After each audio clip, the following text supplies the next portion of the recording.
ഇന്ന് നമുക്ക് സേമിയ കൊണ്ട് നല്ല രുചികരമായ ഒരു ഉപ്പുമാവ് ഉണ്ടാക്കിയാലോ. ഇത് ബ്രേക്ക്ഫാസ്റ്റായും ഡിന്നറായും ഒക്കെ കഴിക്കാൻ പറ്റുന്ന നല്ല ടേസ്റ്റിയായ ഒരു വിഭവമാണ്. അപ്പോൾ ഇതെങ്ങനെയാണ് ഉണ്ടാക്കുന്നതെന്ന് നോക്കാം. ആദ്യം തന്നെ ഒരു ചീഞ്ചട്ടിയിൽ കുറച്ച് സൺഫ്ലവർ ഓയിൽ ഒഴിച്ചു കൊടുത്തിട്ട് അത് ചൂടാവുമ്പോൾ സവാള, ക്യാരറ്റ്, ബീൻസ്, ഉരുളക്കിഴങ്ങ് ഇതൊക്കെ ചെറുതായി അരിഞ്ഞത് ചേർത്ത് നന്നായിട്ടൊന്ന് വഴറ്റിയെടുക്കാം.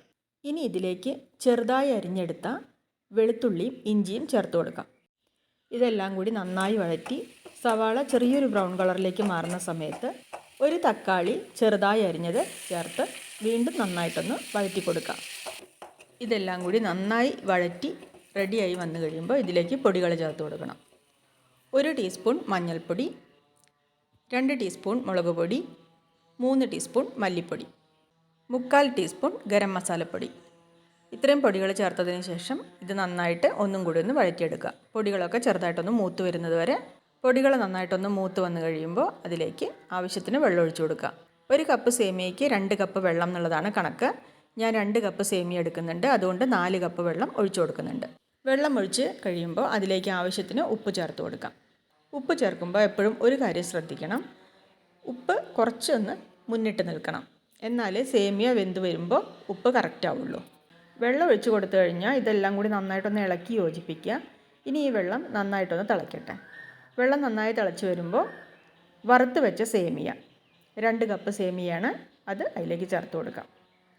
ചേർത്തിട്ട് നന്നായിട്ടൊന്ന് ഇളക്കാം. നന്നായിട്ടൊന്ന് ഇളക്കിയതിന് ശേഷം ഇത് അടച്ച് വെച്ച് വേവിക്കാം. സേമിയ വെന്ത് വരുന്തോറും വെള്ളം വറ്റിക്കൊണ്ടിരിക്കും.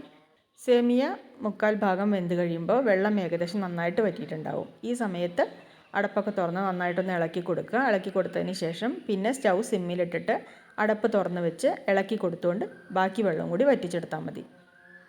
ഇങ്ങനെ ചെയ്ത് കഴിയുമ്പോൾ വെള്ളം മുഴുവനും വറ്റി സേമിയ നന്നായിട്ട് വെന്ത് കിട്ടിയിട്ടുണ്ട്. പരസ്പരം ഒട്ടിപ്പിടിക്കാതെ നല്ല ഇങ്ങനെ ഉലർന്ന രീതിയിൽ നല്ല രുചികരമായ സേമിയ ഉപ്മാവ് നമുക്ക് തയ്യാറാക്കിയെടുക്കാൻ പറ്റും. അപ്പോൾ സേമിയ ഉപ്മാവ് റെഡി ആയിട്ടുണ്ട്. ഇനി സ്റ്റൗ ഓഫ് ചെയ്യാം. ഇതൊരു 10 മിനിറ്റ് അടച്ച് വയ്ക്കാം. അതിനുശേഷം നമുക്കിത് വിളമ്പി ബ്രേക്ക്ഫാസ്റ്റ് ആയിട്ടോ ഡിന്നറായിട്ടോ ഉപയോഗിക്കാം. അപ്പോൾ സേമിയ ഉപ്മാവ് എങ്ങനെയുണ്ട്? ഇഷ്ടമായെങ്കിൽ സപ്പോർട്ട് ചെയ്യാൻ മറക്കരുത്.